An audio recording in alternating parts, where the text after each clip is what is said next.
Ashe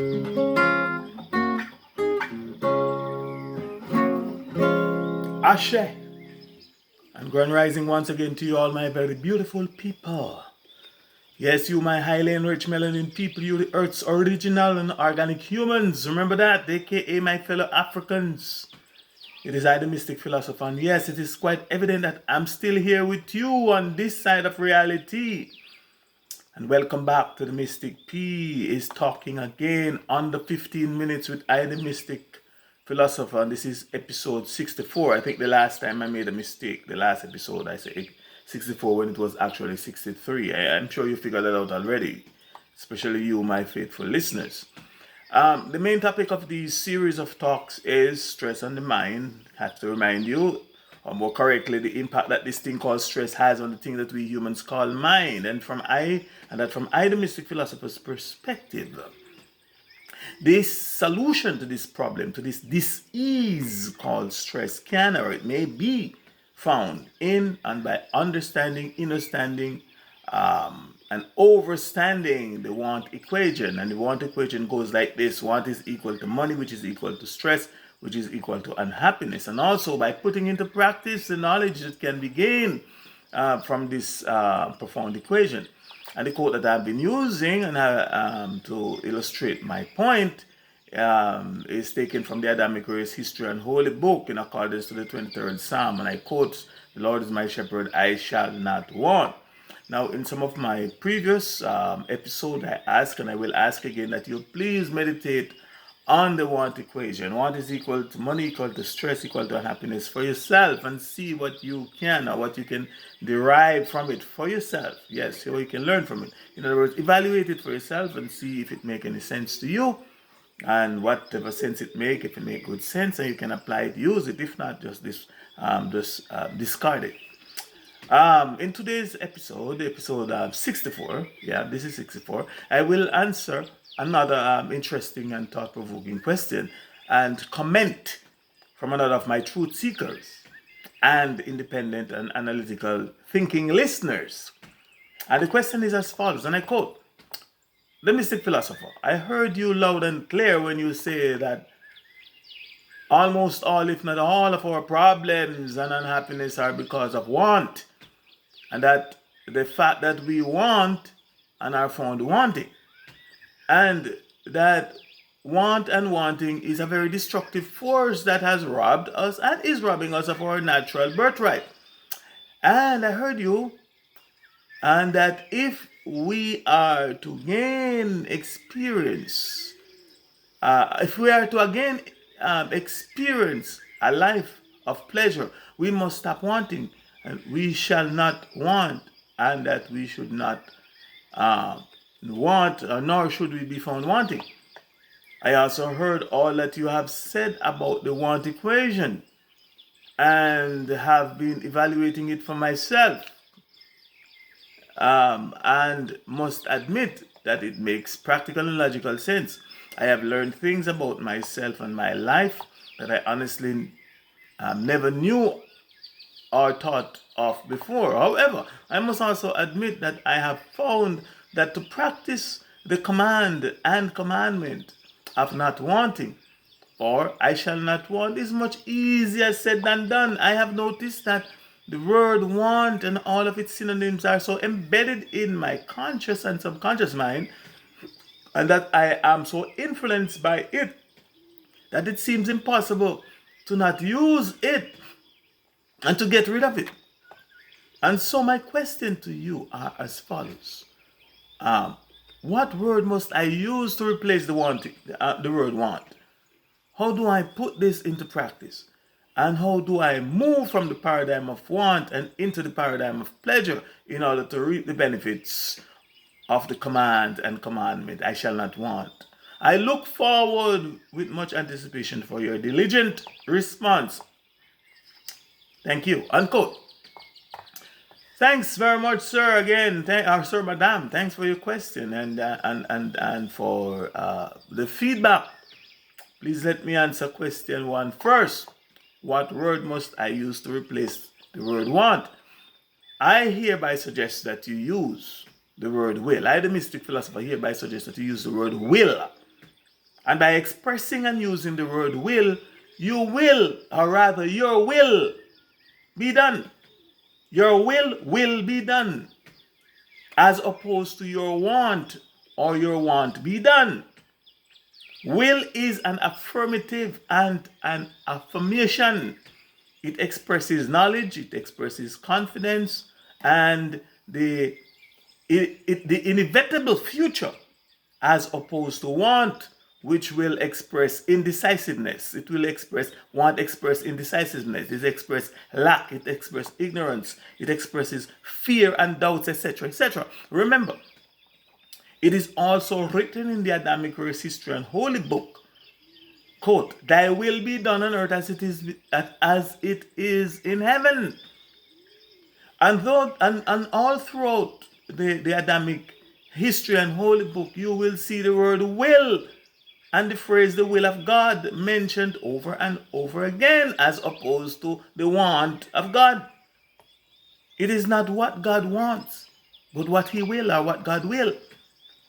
If you read and observe very carefully, you will see that the Adamic God doesn't want nothing and anything, but claim he will any and everything. That's his claim. As I have mentioned several times before, that we have been deceived into wanting and to be functioning from the paradigm of want.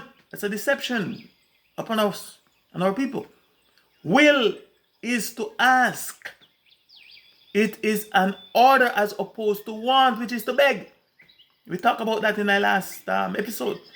So now that you know, simply start willing things and practice to will things instead of continuing to want and wanting things.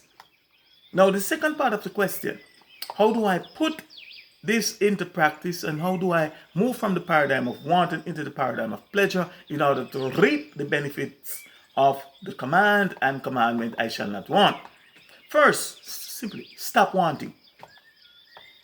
That is the first and most important step that you will ever take in your life towards the paradigm of pleasure, which is also the paradigm of happiness, joy, happiness, you name it. And as I have mentioned in some of my earlier talks, that the moment that you stop wanting, immediately that burden of fear, that cloud of darkness, that stress and stresses of life, etc., that have been holding you captive and enslaved will be gone. It has to go. They have to go. It is like light replacing darkness. You will start experiencing being free. And immediately true happiness will begin to flow. As I have mentioned before, that we have been deceived by the system into believing that in order for us to be happy and to be in happiness and to live a life of enchantment and pleasure, we must first get what we want. That's a lie from the pit of hell, quote the old pastor, you know. Meaning that we must first gain success and be seen as successful. The evidence shows that most people believe that they can't be happy unless they have and can show off an abundance of money and material wealth and possessions. For example, they believe that they can't be happy unless they drive an expensive luxury car or a luxury vehicle, unless they live in an expensive big house, a mansion, unless they own lots of prime land, aka prime real estate, unless they have a big and important job. They can't be happy unless they have some high profile positions, unless they own a business, unless they are hanging out with other so-called successful people or with people that have much more than they do. Unless they can't be happy unless they are famous, unless they have the so-called prettiest girl or the so-called model girl. Some believe that they can't be happy unless they have a so-called browning. You know it. Or a pale skin melanin deficient woman or man. Some people believe that. Or the most so-called handsome guy. You name it or you name them, and you will find that most people are wanting it and wanting them in their hope and the belief that is what will bring them into the paradigm of pleasure, aka the paradigm of happiness. I can remember at one time in my life, I too was deceived and was quite desperately chasing after money and material possessions. And I heard a speaker at a network, aka a multi-level marketing meeting, the speaker while boasting of his success and how much money he has, he was making. He made a statement that I believed and adopted immediately at the time. He said, and I quote, "Show me a person that is happy without lots of money and material wealth, and I will show you a fool," unquote. And I believed him. And not only did I believe him, but I immediately started using his words as part of my recruiting line to convince people and to getting people into multi-level marketing. Only to now realize that he was the dumb fool. He was the damn idiot. And I too was a fool and a damn idiot for believing such nonsense. I just realized that later in life. The evidence now shows and has always shown that some of, if not all of the most unhappiest, the most unpleasant, and the most repulsive people in the world are those that are so-called rich, those that are so-called super rich and so-called wealthy, famous, successful, and so-called powerful people. And please note that I said so-called because I will be explaining in another talk at another time what I meant by the so-called, why I say so-called.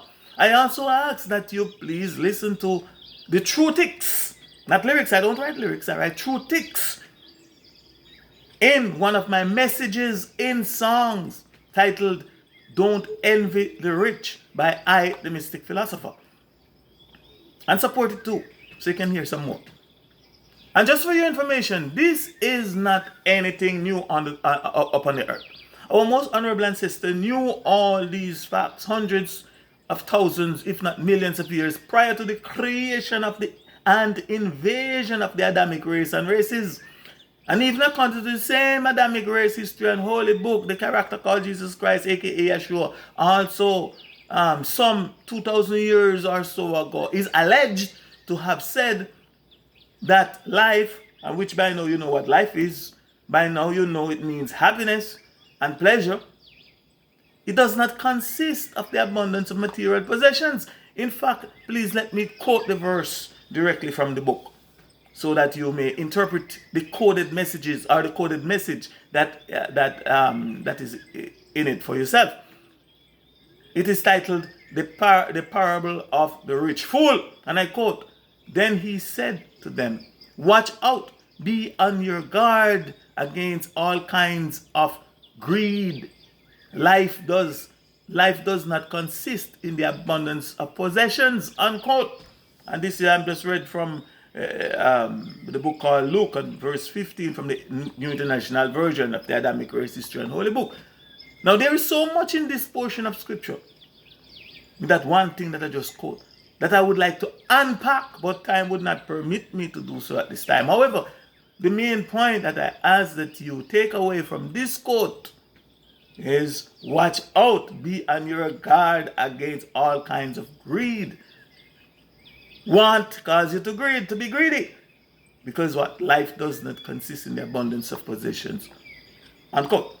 Now, one very beautiful and very hopeful thing that I am very pleased and beyond happy to report to you, my listeners, my people, is that I have discovered that a lot of young people today, and adults as well, and older folks like myself as well, some of whom are my own children, haven't come to the realization and the knowledge and the realization of this fact.